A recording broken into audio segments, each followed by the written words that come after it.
આજે હું ગયો તો શાહપુર અને વચ્ચે આવ્યું માધુપુરા દિલ્હી દરવાજા અને આ બોર્ડ જોયું એટલે તરત જ બ્રેક વાગી ગઈ, કારણ કે અગ્રવાલની કચોરી તો તમે નામ સાંભળ્યું જ હશે. જો અમદાવાદી હોય તો ખબર જ હોય કે આ કચોરી કેવી હોય છે અને કેવી મજા આવે છે ગરમા ગરમ ખાવાની.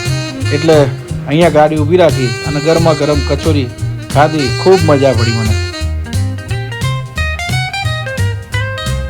આ કાકા પણ દિલથી કચોરી બનાવે છે બોસ, બહુ જ સરસ બનાવે છે. આને કહેવાય ઓલ્ડ ઇઝ ગોલ્ડ.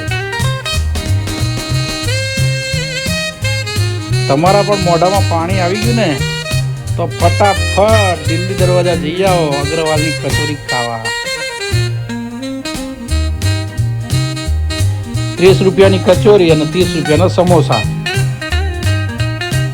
મેં તો ખાધી, તમે પણ ખાઈ આવો કચોરી. આ દુકાન વર્ષો જૂની છે, જે તમે પણ જાણતા હશો. ખૂબ મજા આવી. તમે પણ ખાતા હો અગ્રવાલની કચોરી. અને પાછી ચેનલ મારી સબસ્ક્રાઈબ કરી દેજો સાહેબ મારા.